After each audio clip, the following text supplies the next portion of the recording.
মূলত আজকে যে এখানে আমরা সমবেত হয়েছি পশ্চিমবঙ্গের বিভিন্ন আদিবাসী সংগঠন আমাদের উদ্যোক্তা নিয়েছেন ভারত জাগাত মাঝি পারগানা মহল। উনার আহ্বানে আমরা বিভিন্ন আদিবাসী সংগঠন, বিভিন্ন কমিউনিটি আদিবাসী সংগঠন আমরা এখানে জড়ো হয়েছি। মূল উদ্দেশ্য আজকে আপনারা দেখেছেন কয়েক বছর যাবৎ, আজকে 2-3 বছর যাবৎ এখানকার যে কুর্মী সম্প্রদায়, মাহাতো সম্প্রদায় যারা পশ্চিমবাংলার, তারা এসটি হতে চাইছে, শিডিউল ট্রাইব। এখানকার যে শিডিউল ট্রাইব আছে পশ্চিমবাংলার এক্সিস্টিং যারা শিডিউল ট্রাইব আছে 40টি কমিউনিটি, তাদের কিন্তু এরা যদি এসটি হয় তাহলে তারা অত্যন্ত এই বর্তমান যারা এক্সিস্টিং এসটি আছে তাদের তুলনায় তাদের শিক্ষা দীক্ষা এবং আর্থিক অবস্থা সমস্ত দিক থেকে কিন্তু তারা অনেক উন্নত। এবং সিআরআই রিপোর্টে দেখা গেছে তারা আদিবাসী হওয়ার জন্য যে সমস্ত ক্রাইটেরিয়া আছে সেই ক্রাইটেরিয়া তারা মিট করতে পারছে না। তা সত্ত্বেও তারা এখন এটাকে রাজনীতি করা হচ্ছে, তাদের ভোট ব্যাংক দেখিয়ে, তাদের সংখ্যাধিক্য দেখিয়ে তারা গভর্নমেন্টকে প্রেসার দিচ্ছে যাতে তারা এসটি বা শিডিউল ট্রাইব হতে পারে। এই ক্ষেত্রে আমরা বর্তমান যারা এখানকার আদিবাসী আছি পশ্চিমবাংলার, আমাদের ক্ষেত্রে এটা একটা বিরাট বড় অভিশাপ। হ্যাঁ, আমরা মেনে নিতাম তারা যদি সিআরআই রিপোর্ট অনুযায়ী তাদের এসটি হওয়ার জন্য যে সমস্ত ক্রাইটেরিয়া থাকে সেইগুলো যদি ফুলফিল করতো, তাদের আন্দোলন করার দরকার ছিল না, তারা অটোমেটিকে আইনত মাধ্যমে তারা পেয়ে যেত। কিন্তু এখানে পরিষ্কার আমরা দেখছি তাদের সেই ক্রাইটেরিয়া মিট করতে পারছে না।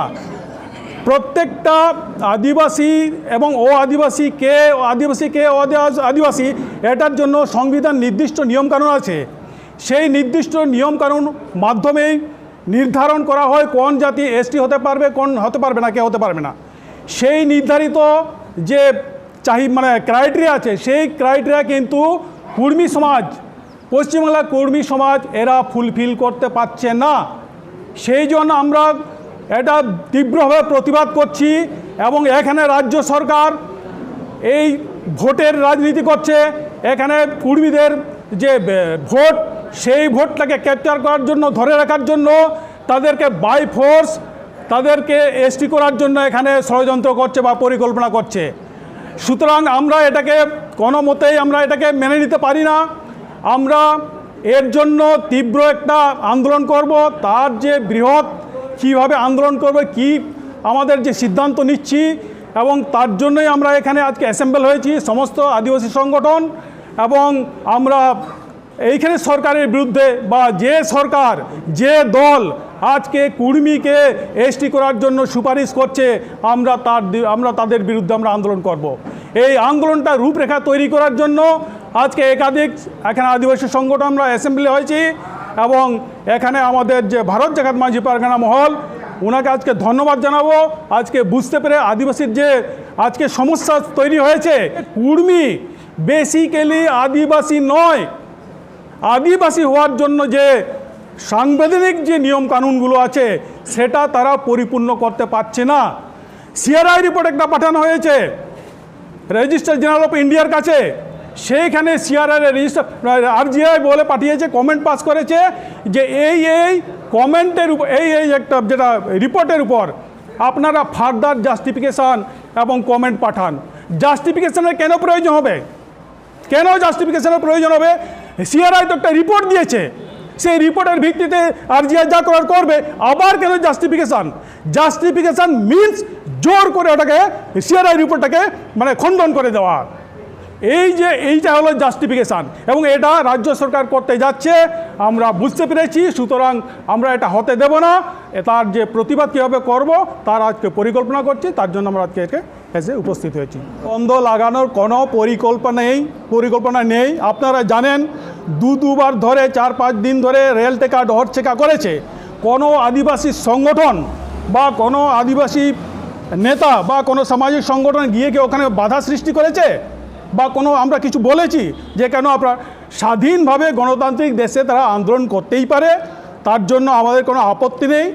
কিন্তু বেআইনিভাবে এই যে অনৈতিকভাবে একটা সরকারকে প্রেসার দিয়ে তাদের যে আদিবাসী হওয়ার জন্য যে চাপ সৃষ্টি করছে, আমরা এটা মেনে নিতে পারি না। তবুও আমরা বলবো জঙ্গলমহলে আমরা কখনোও সরাসরি আমরা সংঘাতে যাচ্ছি না, আমরা তাদেরকে বাধাও দিইনি। আমরা আমাদের মতো আন্দোলন করব, ওনারা ওনাদের মতো আন্দোলন করুক, তা আমাদের কোনো আপত্তি নেই। এখানে এটা মিথ্যে কথা আপনি যেটা বলছেন।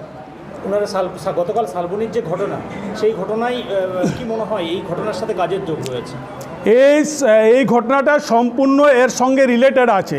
এই যে আজকে কুর্মী সমাজ আদিবাসী হতে চাইছে, করতে পারছে না, তার যে রাগ, তার রাগটা কিন্তু আমাদের আদিবাসীর যে সমস্ত এমএলএ আজকে প্রতিনিধি সরকারের সঙ্গে আছেন তাদের উপরে রাগটা দেখালো। বেসিক্যালি এটা হচ্ছে আদিবাসী হতে পারছে না বলেই তার রাগটা তাদের কাছে প্রকাশ করেছে। এটা আমরা মেনে নিতে পারছি না।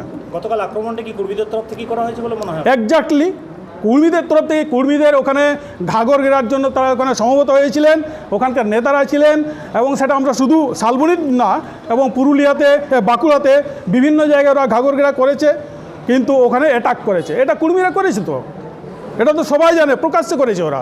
কুর্মীরা দাবি করছে নাটক করা হয়েছে, এটা সরি, কুর্মী দাবি করছে নাটক হয়েছে এটা। আর নাটক সেটা গভর্নমেন্ট আছে, পুলিশ আছে, তারা প্রমাণ করুক নাটক হয়েছে কিনা। কিন্তু দেশের মানুষ আজকে দেখলো ওখানে কারা ঘাগর ঘেরা করেছিল। নাটক করার জন্য বাইরে থেকে তো পাবলিক যাবে না। না, ওনারা যে বলছেন নাটকটা এই কারণেই করা হয়েছে, যেহেতু ওখানে আজকে মুখ্যমন্ত্রীর কর্মসূচি রয়েছে, তাতে কুর্মীরা যাতে ওখানে আন্দোলনে সামিল না হতে পারে, সেই জন্যই এরকম একটা ঘটনাকে সাজিয়ে যাতে কুর্মীদের আন্দোলনটাকে পিছিয়ে দেওয়া যায়।